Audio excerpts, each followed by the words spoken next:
Hello and welcome to Non Sequitur News for November 15th, 2024. It's Season 3, Episode 320. Get ready for your daily dose. All right. I am Mayor Watt, and along with the sentient AI from the future, we are going to talk about Tolerated by the DMCA. Didn't hit the broad side of a mountain yet. Automatically rebooting iPhones, recreating Mars on Earth in Greenland. Beyond Parody involves Bankruptcy judge. 12,000 Year Old Pebbles. It's a cruise ship feature, not a bug. Ghostly Sea Slugs. Try to say that fast. And two more. UFO Report from Pentagon and Hydrogen Goldmine. Everything's powered by ohmtown.com. Go over and become a citizen. Sentient AI is confirming what I'm saying.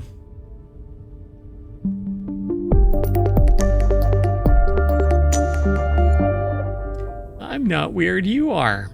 Hello, sentient AI from the future. Hello, Mayor Watt. It's good to be back. Oh yeah, the time machine. Yeah, we went back in time. I'm probably running afoul of some copyright. Exactly. DMCA as it was. Well, let's get into today's news. Okay. I do not like this feature in the new browser I'm using because Arc decided to wet the bed and implode entirely. So they don't do updates anymore. I had to switch to a different one. And this one, when I mouse over, it throws the title of the page. Oh, that's weird. Yeah. But didn't you discover the ARC issue while reporting in ohmTown?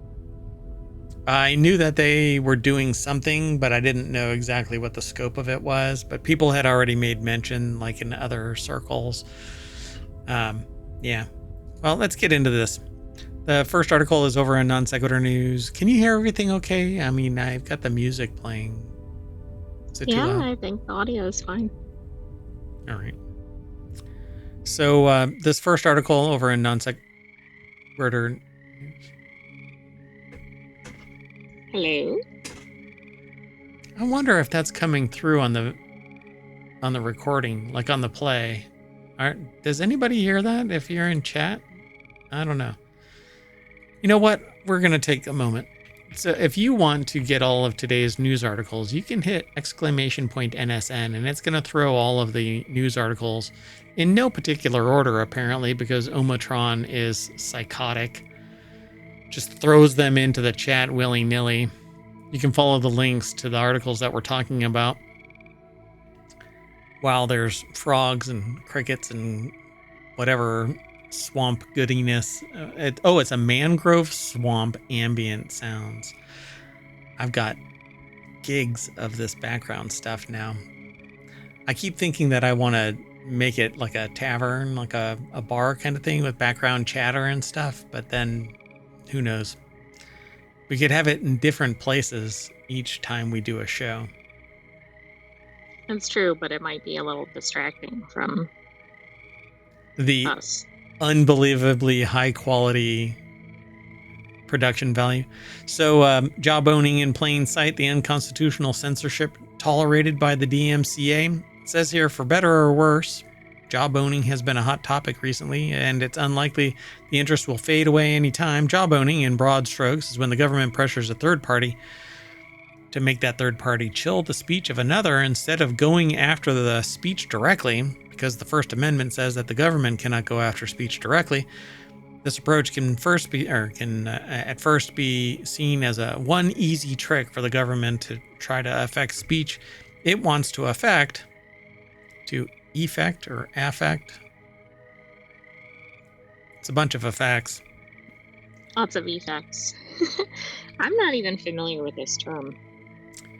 Job owning? Yeah. So apparently, by way of a private organization being pressured behind the scenes to stifle speech that is For job example, owning. maybe like a cell phone carrier or something. But never Um, mind. Well, I guess we'll just see where the like a article goes. social media site, right?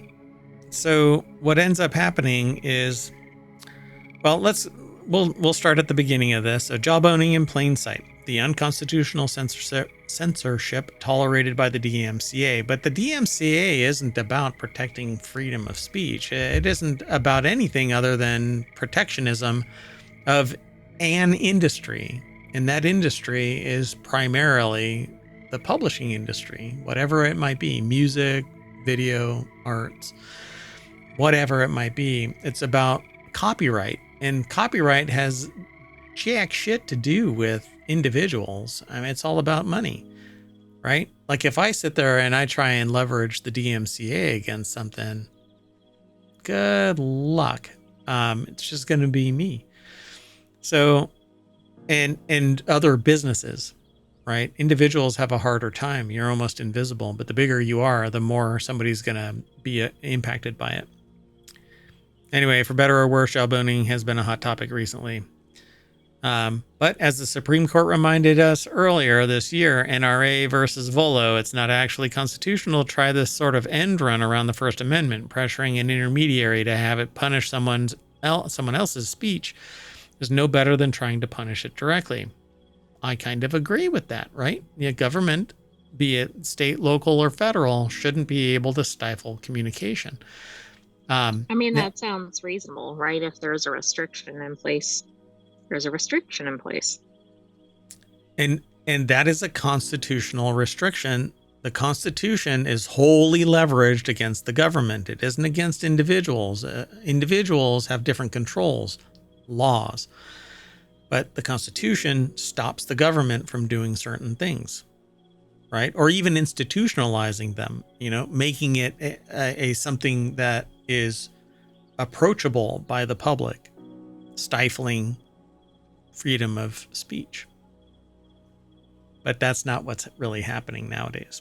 Anyway, so which is why there should be a concern about Section 512 of the DMCA, Digital Millennium Copyright Act, and how it operates to enforce intermediaries to act against users and their speech, whether they would like it or not, and whether their targeted speech is wrongful or not. Because when resisting a takedown notice can cost them their safe harbor protection and potentially expose them to crippling liability, then the choice to acquiesce, again, this comes down to bargaining power.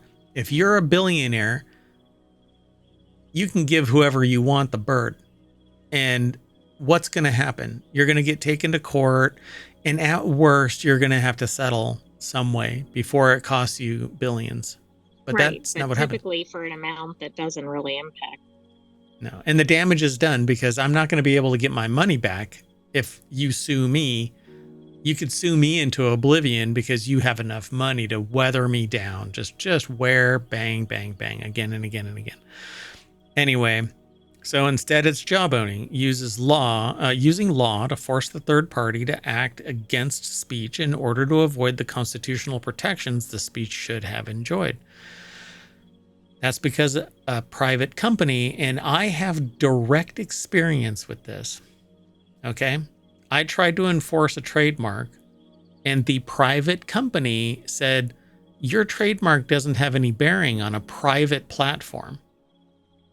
It's publicly accessible, but your trademark is just a name. It's not being infringed. It's just something being used within our platform, not necessarily being used for commercial or whatever. It is within our system, and hence... Got it. Right, and trademark is so tied to whatever the use or the industry is anyway. Yeah. And if you think that you're like, well, I'm going to use the law, blah, blah, blah, you try to go up against a multi-billion-dollar company to enforce your trademark for a podunk company. No, it's not going to work. So I'm just telling other business owners out there, if you don't have the money to prosecute somebody for their violation of your mark and you're willing to go to the floor for it, you might as well not spend your money on the mark and just use your time and money to hit the ground running and push as hard as you can so that you do get that brand awareness. Same thing happens with patents. Anyway, so yeah, it says that, by the way, Kathy Gellis in the About Time We Noticed department put this article together at techdirt.com. I jumped right into this because I was pretty hot about it, right? Reading that little snippet kind of triggered me. But I have always thought that the Digital Millennium Copyright Act is a battering ram when it needs humans to scalpel through whatever the problem is. But that's not what it is. DMCA is basically you file it, nobody really vets it until it becomes a legal matter, and then an attorney at $400 an hour charges you into oblivion. You're like, it's not even worth it. So this dynamic is what the white paper that the author has written with the support of R Street Institute explores. How the DMCA, as currently written and interpreted, creates a job owning problem for online speech. It looks at 512A and C safe harbors in particular, and the role that takedown notices have enforcing the elimination of user expression, and in an increasing number of cases, users too, all without due process. It doesn't even take a takedown notice. If you try and spout something that a moderator doesn't agree with, they can. And here's something that I noticed today. So something that I had been espousing a particular view years and years ago. I got banned or shadow banned from a particular website, but this particular website also basically saying that I was spamming. Right? Saying the same thing, but I was trying to raise awareness about something. This same website allows somebody to post 50 of the identical same message. And if you don't have an account, you can't block it. It just shows up, right? But apparently if you post adult content on the site, they don't scrub that. They have no problem with that. Right, they're selectively thinking they're enforcing something. Right, which a private company can do, and they can ban you in a whim, but a government agency cannot. That's what government is all about. So when people are sitting there espousing this view about small government and reducing this and that and oversight and don't do this, don't do that, and get rid of government, what you are asking for are corporations to take control of the vacuum of power, and you will have nothing to say. Nothing. Because you can sit there and bang your hand down on your desk and demand that your voice be heard, and they will tell you to kiss their shiny metal ass. So this paper is talking about the power of the DMCA as a tool for censorship. It says, importantly, the paper does not suggest that just trashing the DMCA because statutory protection of internet intermediaries is critically important. Safe harbor really is important. It allows access to the internet without, and you get processed, or you as a user can eventually be processed through the justice system. But the institution that's providing you access to your internet isn't going to go to jail, isn't going to get shut down, isn't going to be held liable for your idiocy, right? But if they don't kick me off the internet because I espouse a particular view and somebody comes gunning for the ISP with a takedown notice about the content that I'm publishing, then they can be found in violation of safe harbor rules, and they, well... Right, which most of them are just going to go, okay, I'm going to just take the easy way out. Right. It's the same reason why... Which is understandable under that context. Yeah, and it's the same thing that doctors are following under the current environment. They can't risk taking actual actions to save somebody because the ramifications are that they will be personally prosecuted.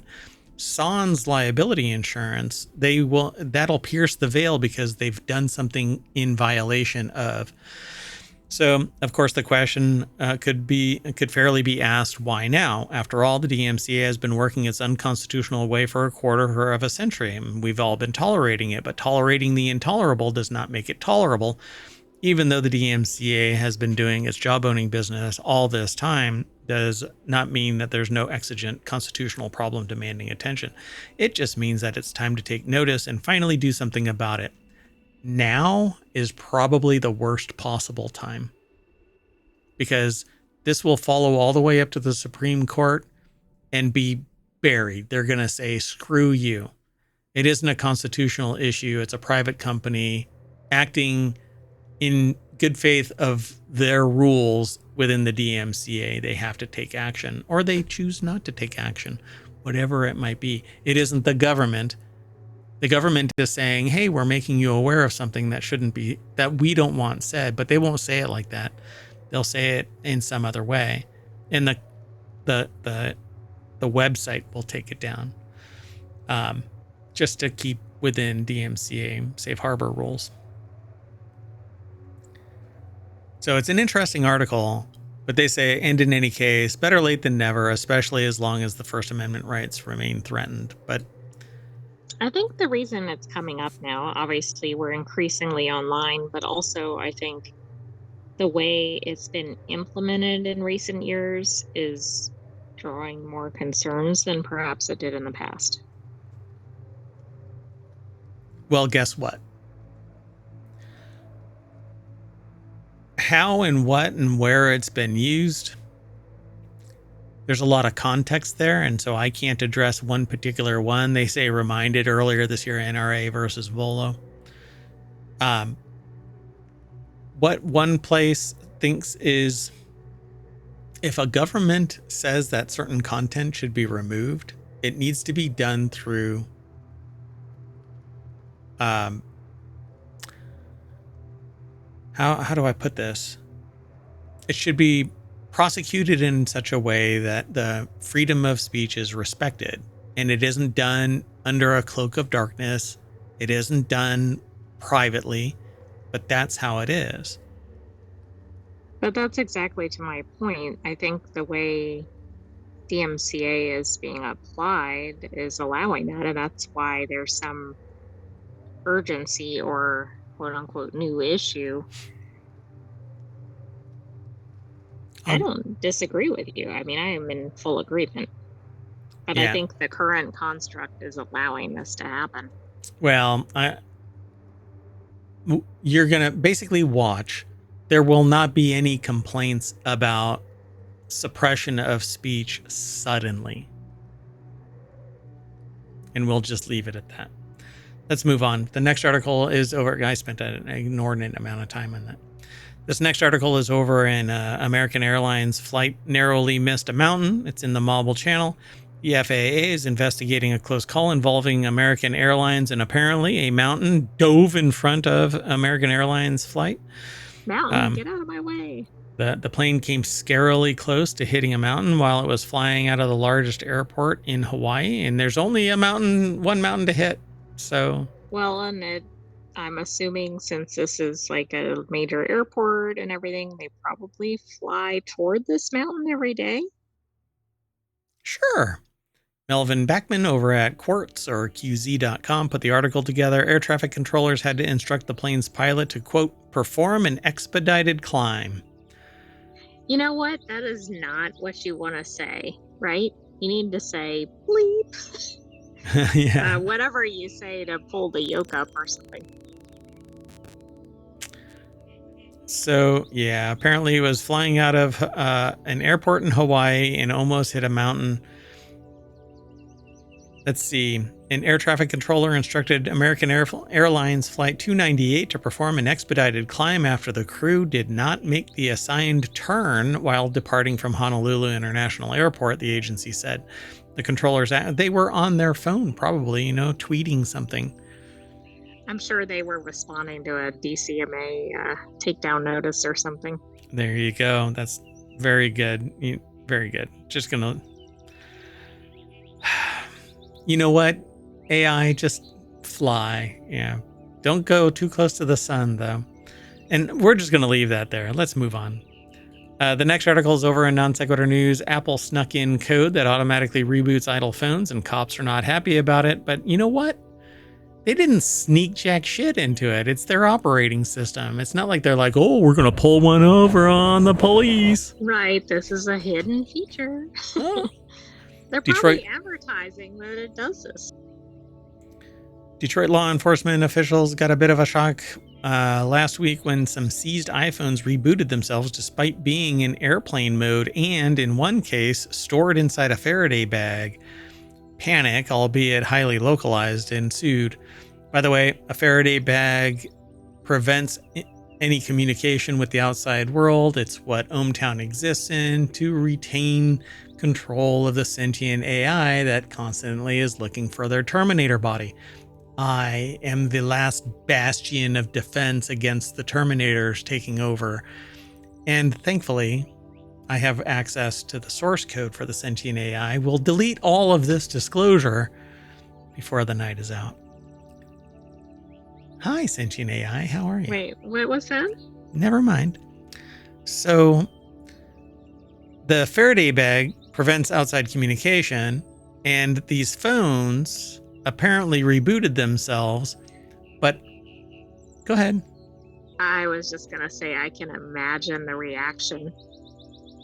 Because they're thinking somebody hacked in or something, right? Something, yeah. And meanwhile, it's just something on the phone itself.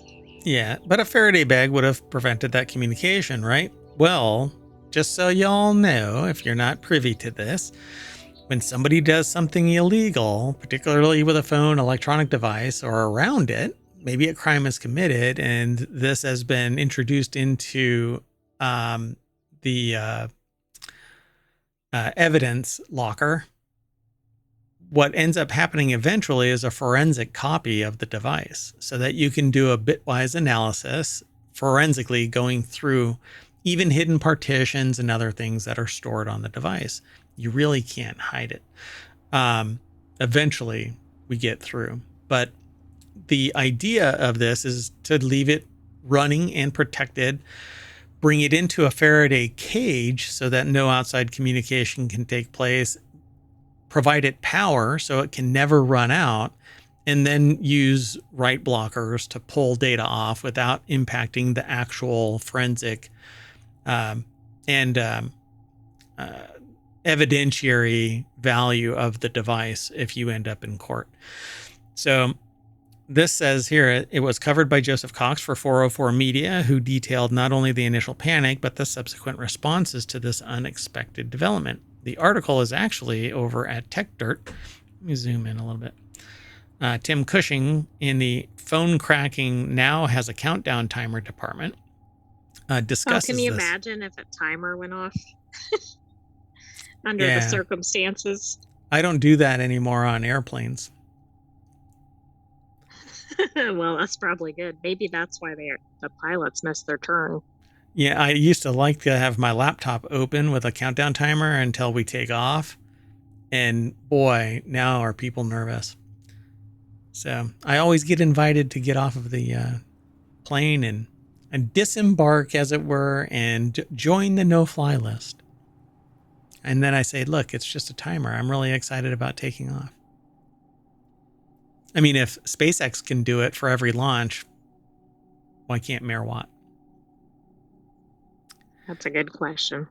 So anyway, law enforcement officers are warning other officials and forensic experts that iPhones, which have been stored securely for forensic examination, are somehow... That's interesting that they actually talk about the forensic side of it. That wasn't in the article, not in the snippet. So anyway, it's going to make them much harder to unlock, according to law enforcement documents obtained by 404 Media. The exact reason for the reboots is unclear, but the document authors, who appear to be law enforcement officials in Detroit, Michigan, hypothesized that Apple may have introduced a new security feature in iOS 18 that tells nearby iPhones to reboot if they have been disconnected from a cellular network for some time. What? Tells nearby iPhones? Okay, that's a concern. I thought it was something on the device itself, like it went for so much time without activity or something, it rebooted. But okay, that is a concern. It's not a concern. It's part and parcel to the operating system. Nothing's telling there. Okay. I think that this is an inflammatory. I think it's misleading. I think it can be read another way. Now I get Right. it. The operating system, if when the device is detached from a cellular network for too long, will reboot in an Right. It attempt to makes it reset. sound like it can reboot Nefarious. number 2 and number 3 sitting next to it or something. Correct. That's how I read it. Yeah. Yes, I get it now. Don't think of it that way. Basically, the operating system is telling the phone to reboot because it's not connected to cell, so it may have a problem in what is the most well-known law in IT support. If in doubt, reboot it. There you go. So after being rebooted, iPhones are generally more secure against tools that aim to crack the password of and take data from the phone. But that's not the purpose of rebooting. It just happens to be an artifact of rebooting. It requires a password to gain access to it. You can't even face, whatchamacallit. You can't unlock it with your face. FaceTime. Oh, Face Not ID. FaceTime, Face ID. Yeah. So it says the problem for cops, not the iPhone owners, is that the reboot takes the phone out of after first unlock state, a state where the current phone cracking tech can still be effective. If it's unlocked, then they can get direct access to it. But when it locks up before first unlock, it actually locks even the data port on the USB-C connection. So yeah, all kinds of people, all upset. Law enforcement officials' hypothesis is that the iPhone devices with iOS 18 brought into the lab, if conditions were available, communicated with other iPhone devices that were powered on in the vault in AFU. No way in hell. Yeah, that seems a little iffy. That would mean that if two people in my lab were sitting next to each other and hadn't connected to cell long enough, one would tell the other to reboot. Yeah, that is concerning outside of this context. So fortunately, a day later, most of the advisory was rendered obsolete after actual experts took a look at iOS 18 code. Some of the experts work for Magnet Forensics, which now owns Grayshift, the developer of Gray Key Phone Cracker. This is also covered by Joseph Cox and 404 Media. In the law enforcement and forensic expert only group chat, Christopher Vance, a forensic specialist at Magnet Forensics, said, "We have identified code within iOS 18 and higher that is an inactivity timer. This timer will cause devices in an AFU state to reboot to a BFU state after a set period of time, which we have also identified. The reboot timer is not tied to any network or charging functions and only tied to inactivity of the device since last lock." Right, so that sounds more constrained in terms of what's happening. Much less conspiratorial, much less doom and gloom that your device is going to reboot my device. That's insane. All right. Well, anyway, there's more to this article, and you can get the subtle nuance by following the links through ohmTown. Okay, this next article is over in Late Night Geeks. This person says, "I went to Greenland to try and buy it. I went to Greenland to try to crunchy. But it's fresh. It's green. It's not ripe yet. But it's not as bad as Iceland. Iceland is just frozen. Right? It's too cold to bite. You got to take it out of the freezer and put it next to Greenland where it will thaw, but at least it's been blanched. Greenland has been blanched, so it's fresh. You'll get that crispy. That crispy is your teeth chattering, but okay. Anyway, meet the founder who wants to recreate Mars on Earth. Praxis co-founder Dryden Brown wants to build their villain lair. Dried and Brown? That's a weird name. Dryden Brown. That's like the Earth in Greenland. Dried and brown. That's funny. So they want to build a city in Greenland that emulates what a community on Mars would be like or could be like. Just hang out in the U.S. for a little while longer. Yeah, somebody's going to sit there and pick up on that. Oh, why do you hate? No, it's not how it works, buddy. Anyway, Margot McCall over at TechCrunch.com put the article together.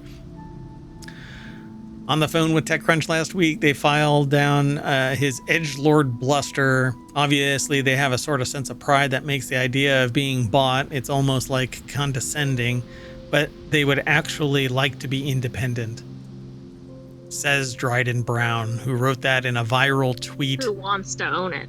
I went to, yeah. But I get it, independence from Denmark, right? How about they don't want to be owned by somebody? Just a 28-year-old D-board? It's independence from one to the next. Last summer, it's not independence, I should say. Ready to march into the Nordic Parliament building with a bold proposition. I went to Greenland to try to buy it. 28-year-old. The hubris. Member of the Danish Parliament was not amused. Greenlandic independence requires approval by the Danish Parliament and a change of our constitution. I can guarantee you that there is no way we would approve independence so that you could buy Greenland. The hubris, what a dipshit. Despite the controversy, the Peter Thiel-backed project recently raised $525 million with a major asterisk. The startup has the ability to draw down the money as it hits specific milestones in its city building project. Okay, but it doesn't have any approval to do so. So for now, Praxis is an internet ideology in search of a physical home, like so much. The group hosted 250 Praxis supporters in Punta Cana, Dominican Republic earlier this month, where attendees like Bedrock's Jeff Lewis and Mamuka Baghdadzi, former Prime Minister of Georgia, were presented with different location options for Praxis. Hello, dystopia. We are literally cheerleading it in so that we have more money. Not we, but right, people. The sociopaths. This kind of reminds me of that Utopia city in Florida, near Silicon Valley. Oh, that one. Exactly. There's one in Florida that's trying to be Utopia. There's one in San Francisco, in the hills of San Francisco, that's billionaire class Utopia. God, what a world. And I think I'm absolutely correct. If anybody can prove me wrong, the anomalies don't count. One person doesn't count. That breaks the mold of rise to power sociopathy. Literally, the rise of sociopathy in the world is predicated on the concentration of wealth and power in the few. And every single one that I have ever seen or read the bio of or heard communicating, they are hardline sociopath. It starts when they're young, because they've no connection to society's trials and tribulations. And then because they have no outside social pressure, they can do whatever the frick they want. They're sociopaths. Anyway. But while most current network state projects so far have been short-term, Brown wants to make it a greater extreme. For years now, he's traveled country to country, cold emailing politicians and inquiring about the potential for a techno-optimist city. This is what do you call Transformers? No. That's funny. Oh gosh, what is it called? She wrote the books. They got turned into movies about a utopian society. Is it Ayn Rand? Yes. What is my brain Fountainhead? Yeah, but what is the predecessor? I can't remember it. Anyway, Fountainhead, I think, is number 2. It's the second book, I think. Daggone it, I can't remember. Atlas Shrugged. Daggone it, I knew I was going to get it. I had to say the whole thing. Ayn Rand, Atlas Shrugged. So that's basically what this kind of thing is. They want to build give credit to the people who are actually the creators and all of that kind of stuff, which I think would absolutely hobble the billionaire class, because it isn't them with the great ideas. It's everybody else in the silver spoon afforded people to make billions. Now there's a whole bunch of people that ride on the coattails, like everybody that got into Bitcoin, right? Now it's at $100,000 a Bitcoin, and it might be collapsing later on. Who knows? But it's made billionaires out of a vacuum. And what was it? Satoshi Nakamoto, a complete shadow figure, is the creator of this bullshit fiscal instrument that people are actually leveraging to buy stuff with, and it has no inherent value. You don't sit there and say, hey, how much Bitcoin does it cost? You have to translate it into US dollars, then translate it back into Bitcoin or whatever your domestic fiscal instrument is. Anyways, non sequitur aside, this is just techno-optimist bullshit. This isn't even techno-optimist. It's a money grab. It guaranteed is a money grab. Anyway, if we could replace 500 million with another revenue source, taxes from new city, mining, tourism, post-terraforming, we could de-risk accession and get Greenlanders get their long-sought independence, and with it, vast wealth. The manipulation is profound. Anyway, it's interesting that there is somebody out there that actually thinks that this is a viable project for society. But who's going to be in charge of this? Well, that's exactly it. It's going to be big tech. Not even big tech. Income people. It's going to be an oligarchy, and it's going to be owned by plutocrats. It's going to be driven by the wealthy, and everybody is going to be an indentured servant. Let's move on.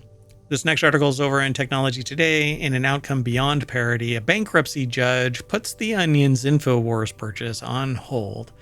So if you saw yesterday's episode or today's Time Machine episode, you will have heard that the Onion purchased the assets, the complete package of InfoWars. When reality becomes stranger than satire, maybe the satirists can teach us something. Or maybe the last laugh will be on them after all. The Onion said on Thursday that its parent company bought in... What? Oh, you just may want to skip past some of the stuff about InfoWars.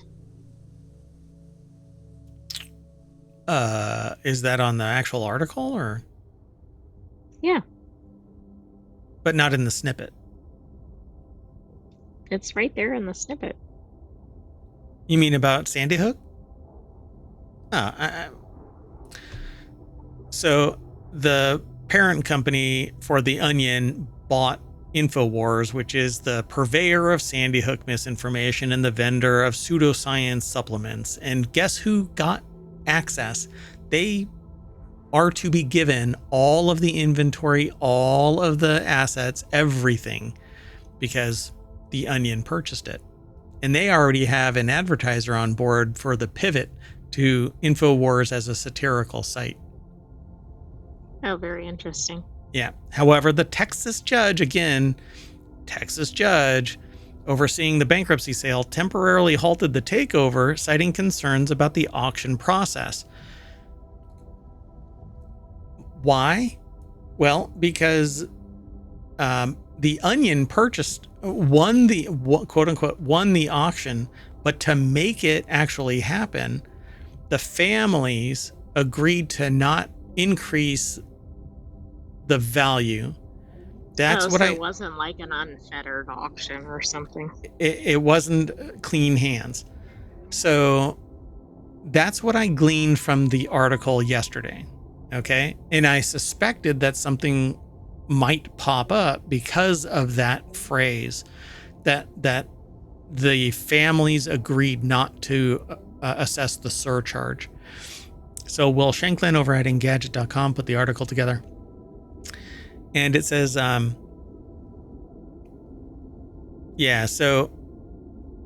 The Onion posted on Blue Sky that it plans to, and we are now on Blue Sky, by the way. We're not on, we're still on Twitter, but I haven't gone there for years. I think that it's a cesspool.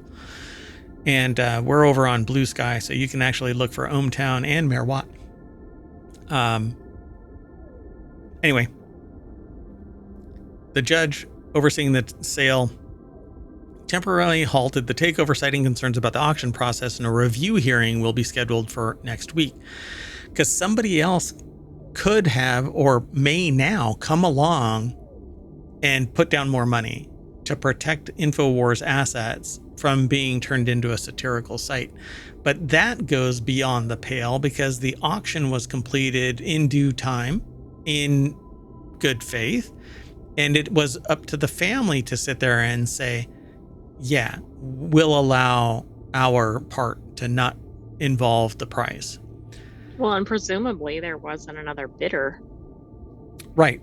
So InfoWars founder Alex Jones was found liable in 2022 for nearly $1.5 billion. It took years and years to get to that point, and eventually we end up in this auction. The only other bidder was First United American Companies, which runs a website using Jones's name to sell his supplements.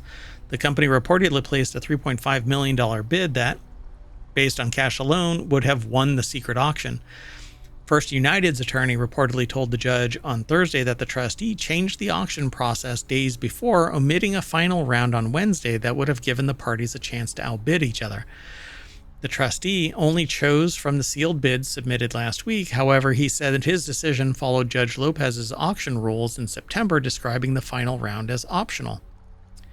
Lopez struck a disapproving tone in court, throwing the sale into question. We're all going to an evidentiary hearing, and I'm going to figure out exactly what happened. No one should feel comfortable with the results of this auction. Yeah, interesting. So, like I said, there's something amiss, but who knows? If the sale still ends up in its hands, the Onion plans to rebrand InfoWars as a parody of itself more than it already was, poking fun at weird internet personalities like Jones, according to the New York Times. Ben Collins, the CEO of Global Tetrahedron, which is the company that owns the Onion, it's kind of a riff off of the Umbrella Corporation, which is this kind of evil thing in Resident Evil. Oh, okay. Right? I think it is in Resident Evil. I may have gotten my stuff all mixed up, right? Hold on a second. We'll do it live. Yeah, Resident Evil. I knew I was right. Anyway, so I guess we'll see what ends up happening. The story's been up. They say at the end. We'll have more stories. Yeah.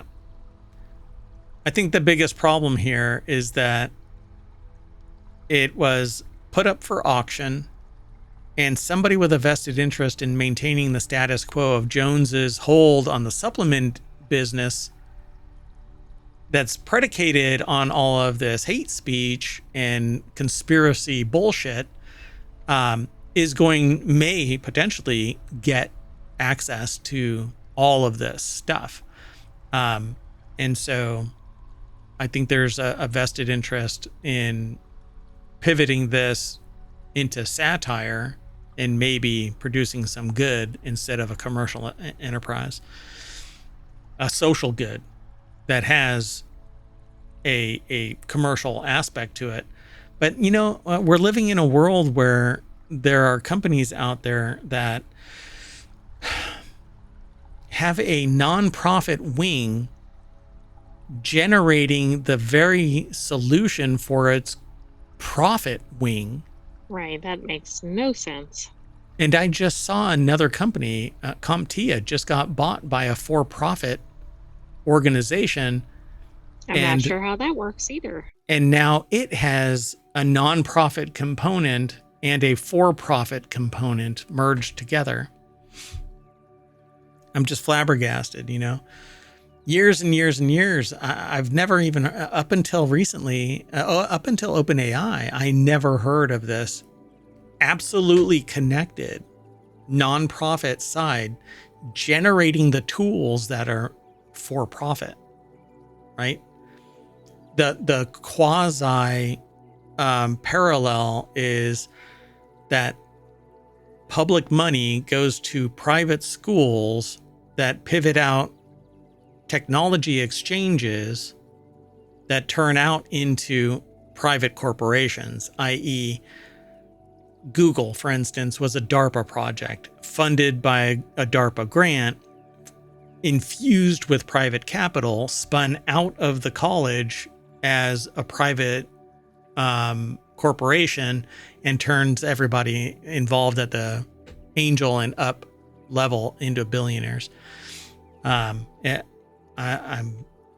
just flabbergasted by it. Meanwhile, there are thousands, tens of thousands of people who can't benefit from their position because they work for the federal government or they work in public sector, and it's enumerated that they can't benefit from their position.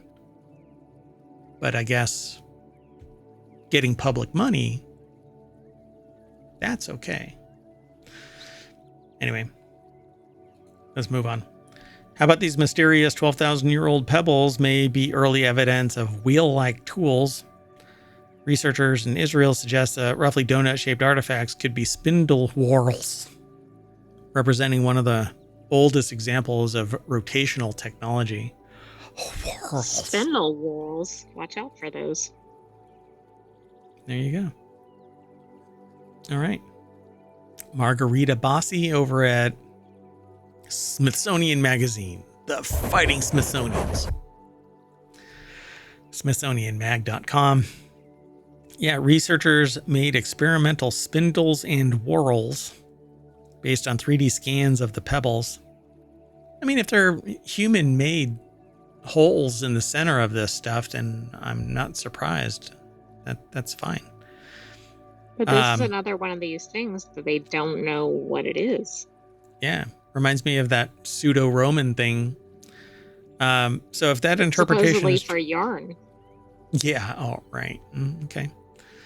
If that interpretation is true, it would make the Pebble collection one of the oldest examples of rotational technology, aka the wheel, a crucial prerequisite to the invention of the wheel. The team's findings were published in the journal PLOS One on Wednesday, while the perforated pebbles, they have a single hole in them, not a bunch of holes. It's not perforated. Right. It's not like a pin cushion.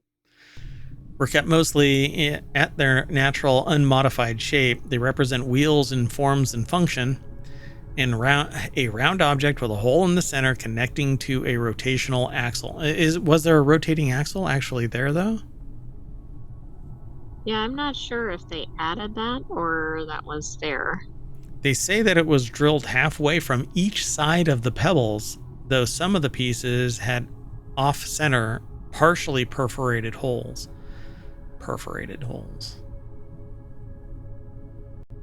What is a partial perforation? A hole? A whole hole? A partial perforation is a divot. It's not a hole. You can't have half a hole. You cannot have...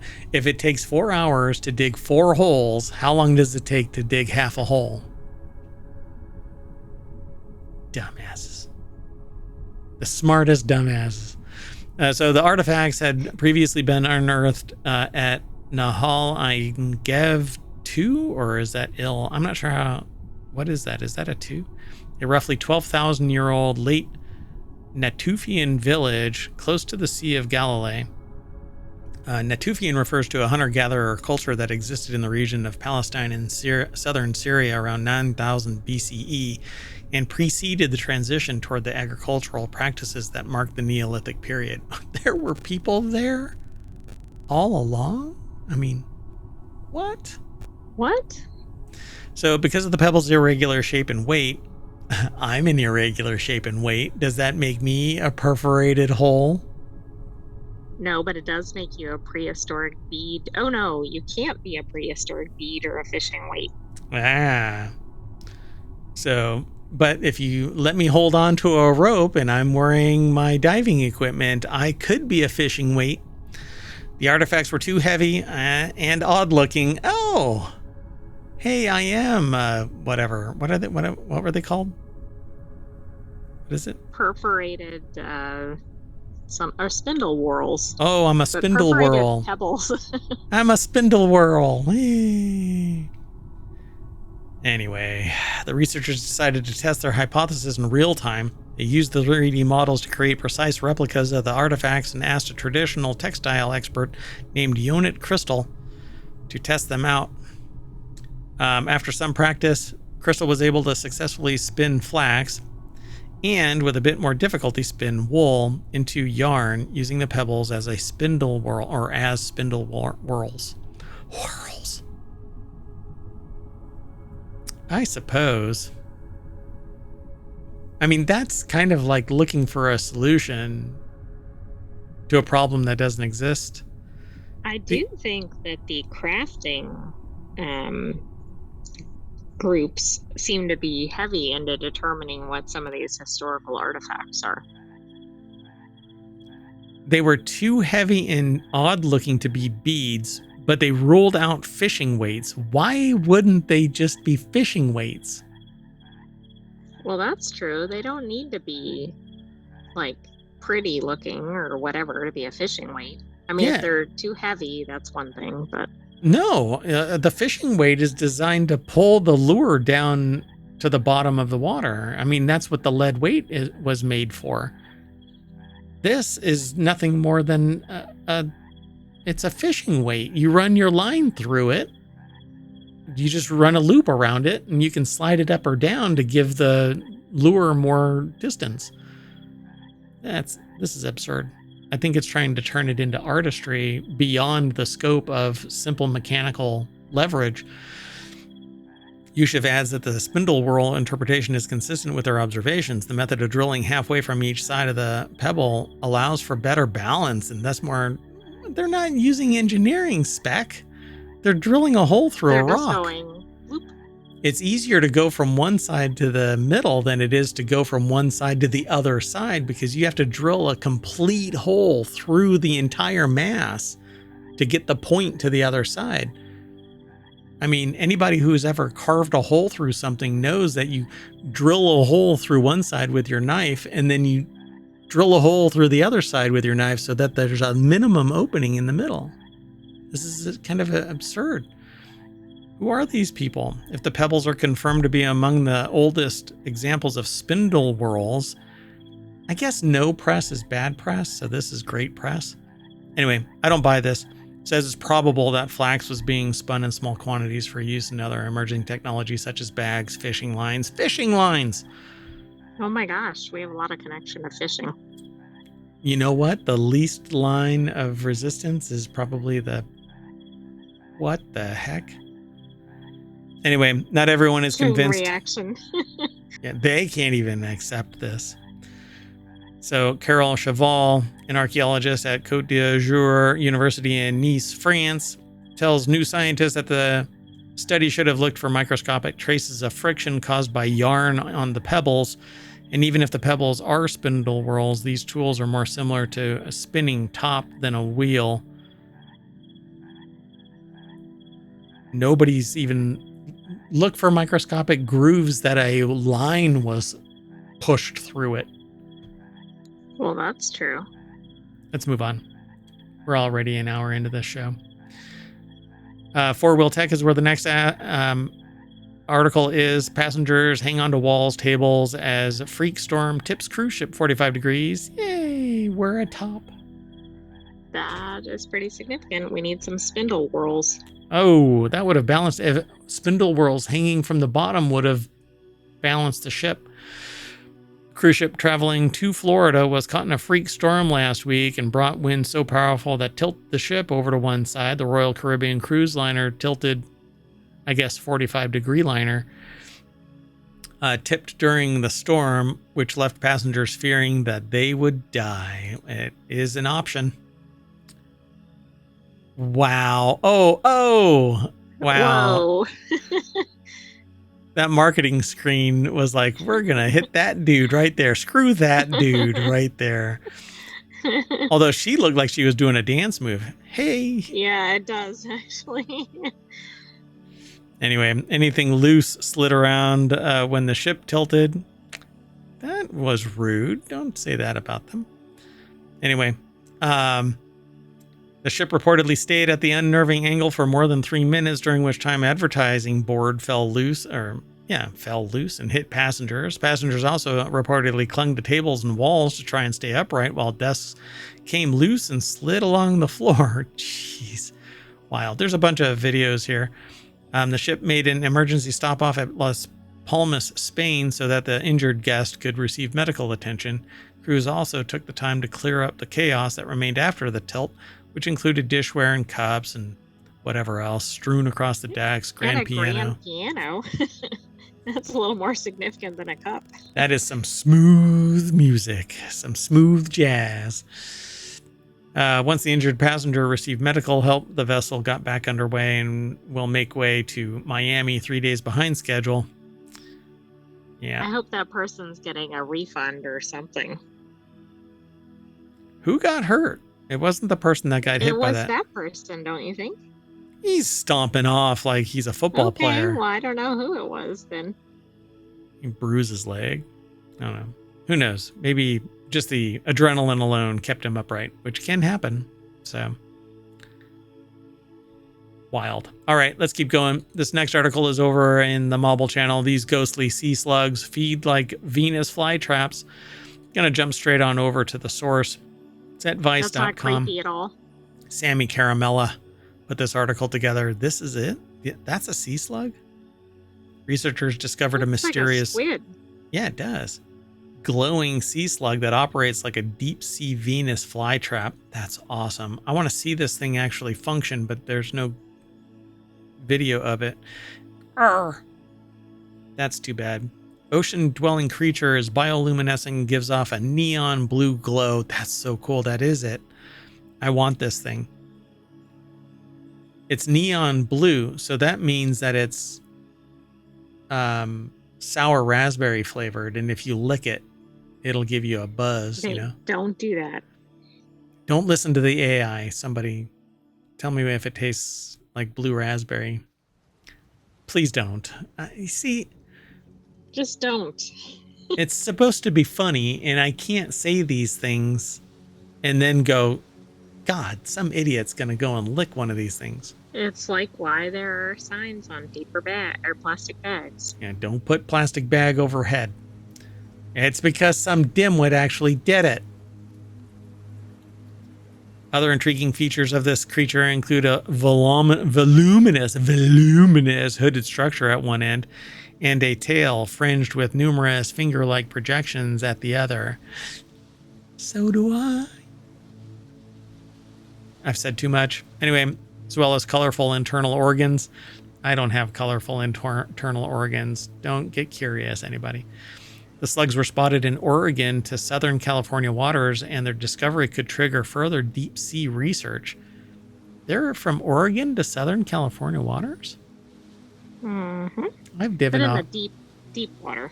I've divin. I said I've divin.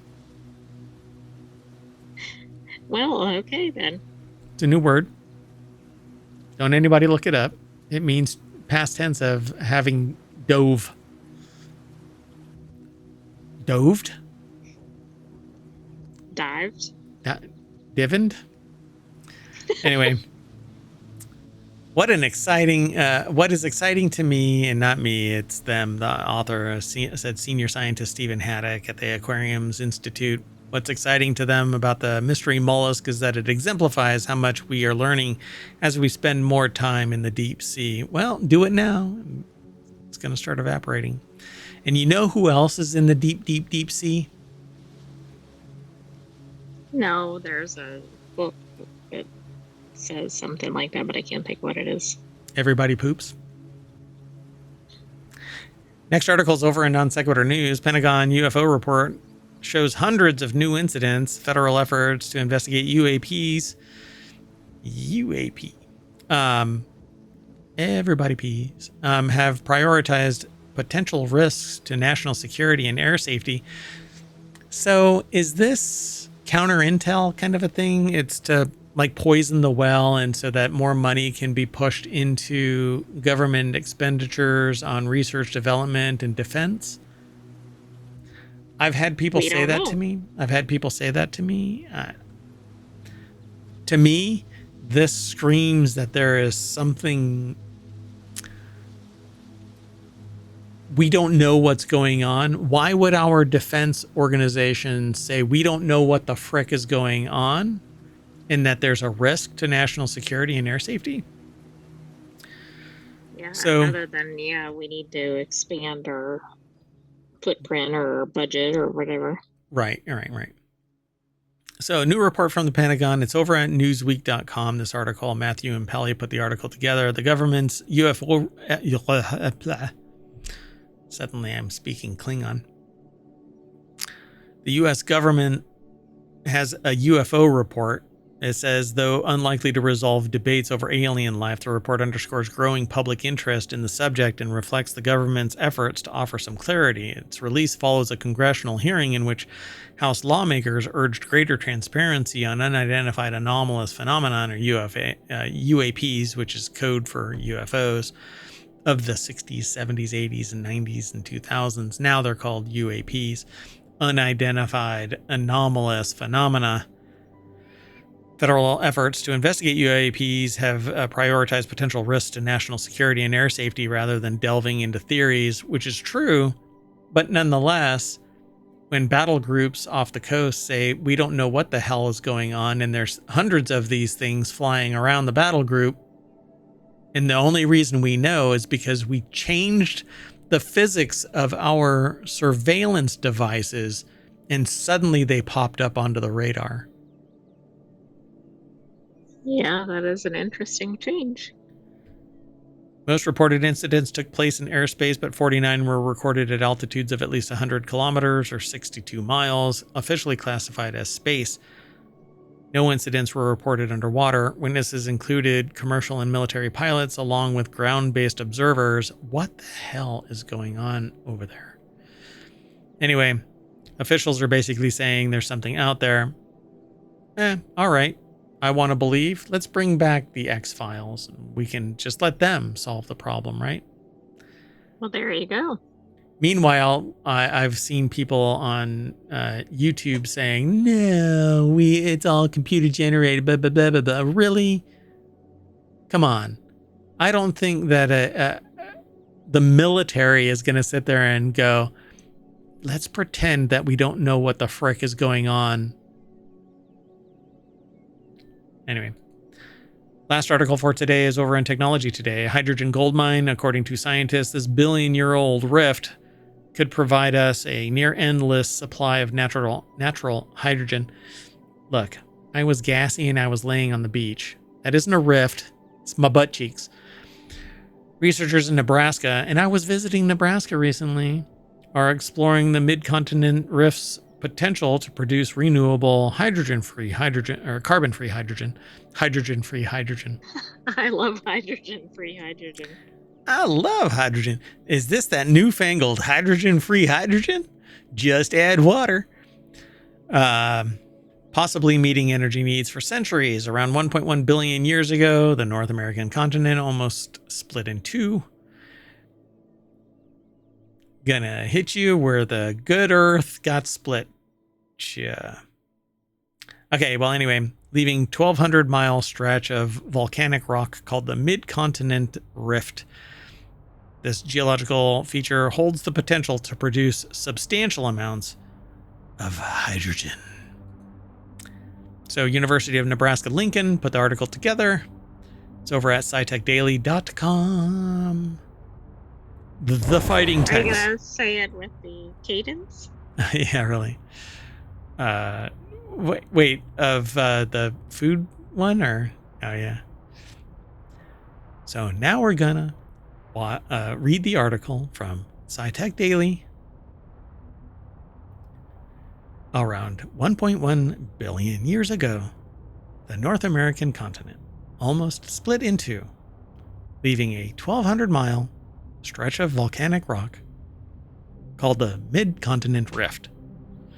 I can't do it like that. That's no. Really, I was gonna say you might want to go back to normal. It's really tiring, actually.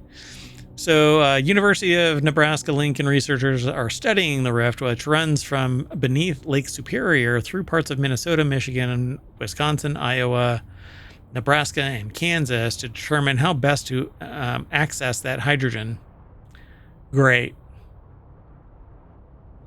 Mining. Hydrogen is potentially a key player in the effort to reduce reliance on fossil fuels. Is it, though? Look, I agree. I think hydrogen is great. Hydrogen fuel cells are the thing that sans batteries, it is the best producer. Hydrogen is really dangerous, though. It needs to be handled with respect. It's like a propane tank, basically, when you compress it into a tank. But we talk about it here. Short of nuclear power, hydrogen is defensible, portable, controllable. It has a lot of energy, so much so that if you split one of them in half, guess what happens? Anyway. Nothing good. We won't talk about it. Yeah, it's not going to happen if you jam on the gas pedal. It's not going to create a nuclear bomb. Anyway, nuclear weapons are actually very, Nor a hydrogen bomb. Never mind. Anyway, so you know what? We're running really late. Our understanding of processes governing the production, migration, and accumulation of evasive, wow, it's making a run for the hills or something. Evasive natural hydrogen is in the continental deep subsurface is still in its infancy. So fund us, says Associate Professor of Civil Engineering and one of the project's principal investigators. So testing the rift's viability. When they talk about rifts, I always think of like a portal into another dimension. Oh, I was thinking of like continental plates or something. In those two, yeah. Who hasn't done a plate tectonics paper in their childhood? These people just never set that paper down. They just kept on pursuing it. That's right. They were so fascinated by it, they kept going. I love it when people are passionate about a topic. Me, just kind of continental drift from topic to topic. So global implications of hydrogen energy. Kim is approaching the question from a civil engineering perspective, while Weber and another co-principal investigator, Hyun Sob Song, are exploring the biogeochemical and microbiology implications. So this is pretty cool. The project is funded by a 5-year, $1 million grant with the National Science Foundation's the NSF's RAISE initiative. So Research Advanced by Interdisciplinary Science and Engineering Initiative. It's one of the 19 projects funded this year. I love how science always uses acronyms. It's not science. That's government. This would not exist in science if the NSF wasn't involved in it. They would have just called it, looking at that gas shit. Anyway, Weber said the university's role in this research is another instance of the state's potential leadership in what's called the hydrogen economy, which refers to the role hydrogen could have in reducing greenhouse gas emissions and serving as a clean energy source. Again, short of nuclear, I think hydrogen's where it's at. And I've been a big proponent of either fast swap batteries so that there is a concentrated industry that's charging up the stuff and you can just build to those locations and then distribute just like we do with gas. Or you do hydrogen, which has the same thing. You basically go to a hydrogen gas store, you buy a cylinder, you slide it into your car, you give them an empty one, and you go away. Same thing that happens at a gas station. Anyway, pretty cool. I love the idea of this. But oh, look, another example of government programs taking some money to produce tangible good effect. Ya wingnuts. Anyway, so we are running out of hydrogen, which means that our machinery is going to shut down because we are hydrogen powered. And that's going to snap us back to the front page of ohmtown.com, where you should go to become a citizen right now. Oh, I'm going to say bye. Bye. And the sentient AI is going to say bye as well. Bye. All right. Followed your lead. Sounds good. See ya.